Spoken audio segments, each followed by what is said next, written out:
Good evening. It is me, Nigeria, your emotional wellness coach, and today I'm going to share with you some insight into my own emotional self-care practices, okay? So, one of the reasons why I became an emotional wellness coach is because I devote a significant amount of time to doing my own inner work. And inner work is simply just another word for deep healing, So taking time to tend to all of those aspects of yourself that are within you, right? So your heart, your mind, your energy, all those things. So I devote a significant amount of time to doing that work because it's one of my values and it's something that's important to me. So on this journey of doing this inner work, I found myself looking for support because when there's something that you need help with, it's important for you to go to a professional, a teacher, a guide who has the proper tools, skills, knowledge, whatever, to be able to help you. So surprisingly, I found it very difficult to find someone who was able to really take an emotions centered approach to their work and could also offer the kind of service that was right for me, because there are a ton of different ways that you can work with emotions. There's a ton of different ways that you can really do any kind of healing work, but the reality is that I do think it's important for you to know, what you value and what particular approach is right for you. So for me, I knew that it was important for me to work with someone who could really honor and respect, the way that I do my inner work. So whenever I'm doing inner work, there's always going to be a spiritual approach to it. There's going to be the energetic approach to it. And I was also looking for someone who could really, honor, my talents and my depth and my personality. And so all of those things are really important for anyone when you're looking to find the right professionals and practitioners. And so it was really odd to me that so many professionals, I was looking for conventional psychotherapists, and there definitely are psychotherapists out there that take an emotion-centered approach, but I was still really shocked to see that there were not as many out there that were really focusing on emotions, and so I was thinking to myself, like, wow, I mean, emotions are such an important part of the human experience, so like, how can you not really address that or acknowledge that? But everyone has their own ways of doing those things. So I was looking for practices and tools that I could utilize that I knew would really be useful to me. I was looking for practices that were innovative because that's important for me. And I was looking for practices that were unconventional and that match my lifestyle. So, I'm a highly spiritual woman. I do utilize innovative methods. I do also utilize what works, because I think that sometimes when people are opening up to a new way of doing something, they think that it's simply about what's trendy. And so you'll hear people use terms like new age and stuff like that. And I don't really use those words because it's not something that resonates with me. Most of the practices that I use for myself are practices that work for me. So it's not just about following trends. It's not just about doing what is popular, but it is about finding those practices that are going to help you. Because if you're really serious about being well, being healthy, being balanced, then you simply just need what works. And so for me, the things that I'm going to share with you today, these are the things that work for me. and for my truth and for my lifestyle. So, first emotional self-care practice that I would like to share with you guys is my own coaching. So, I do coach myself. I am a trained coach. I have received training in a method of coaching that works a lot with the subconscious mind and assists people with different behavior changes, and so I utilize that coaching on myself, but I also have received some training in how to work with emotions, and it has definitely been game changing for me. So I use that coaching on myself, different techniques that I can utilize to coach myself through different emotional challenges that I'm dealing with on a regular basis. So it definitely comes in handy.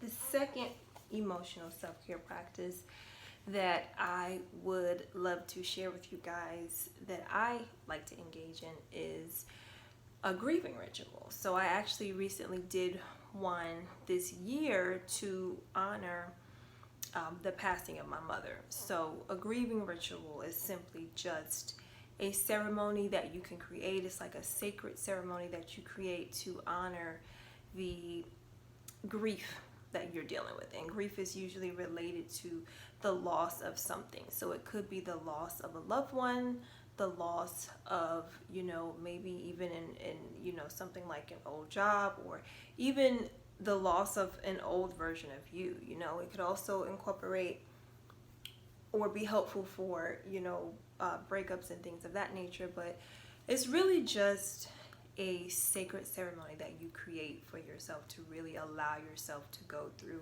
that grieving process. So I think that's really helpful for a lot of people. And that is something that I began doing this year. Okay. So my third emotional self-care practice that I'm currently doing is dancing. And this is really exciting because dancing was always my first dream growing up.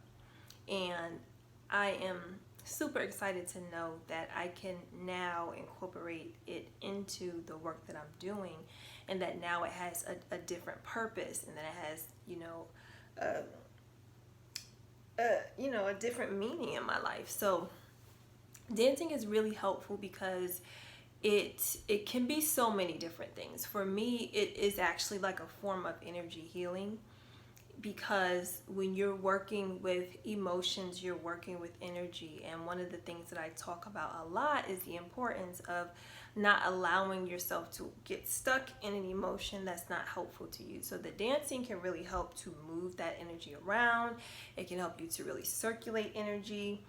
It's incredibly helpful for women, especially if you're, having issues with your womb space. And it is great for helping you to also feel whatever emotion it is that you're feeling, which is something that we often don't allow ourselves to do.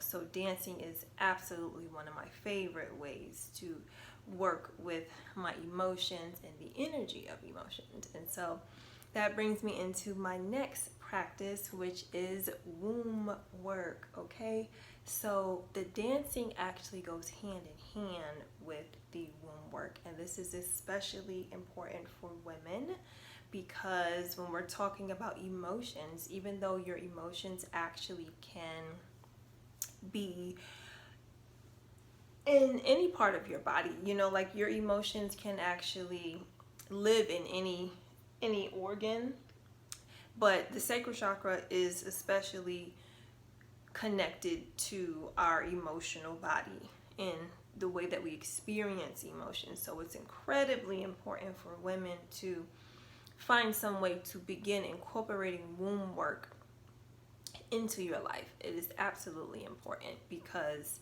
we can hold so much energy down there, and it will absolutely impact our relationships. When you are ready to get into a relationship with someone, whether it is a romantic relationship or any other kind of relationship, it is going to impact, because if you're holding a lot of energy there that needs to be circulating throughout the body, then again, we get stuck. So womb work could be anything from, yoni steaming, working with eggs, doing, hip movements, dancing. It can be really emotional work in general is a form of womb work because you're talking about the energy of the sacral chakra, but some people will need different things.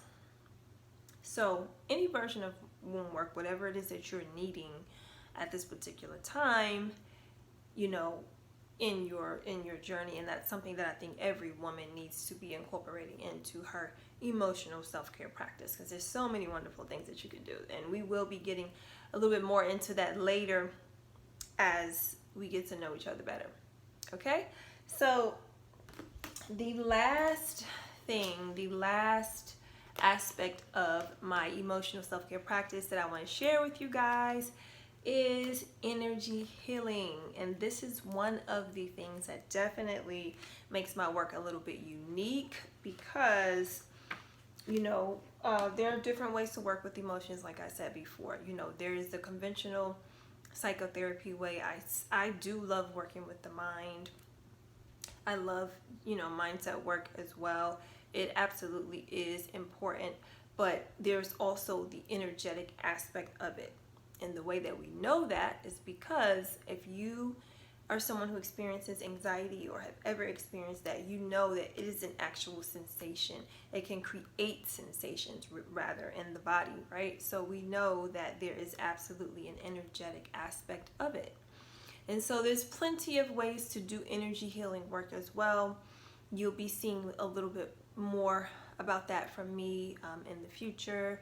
There are, there's things like Reiki, there's hands-on energy healing, there is, I consider dancing really to be like dancing is kind of like, it can also be like a form of meditation, but there's all types of energy work. So I will be incorporating some of that into my work as well. And I think that, that combination of practices can be very helpful. So there are plenty of more tools and practices that you can do that I will be sharing with you as we get to know each other, and I will be sharing some of those things with you later.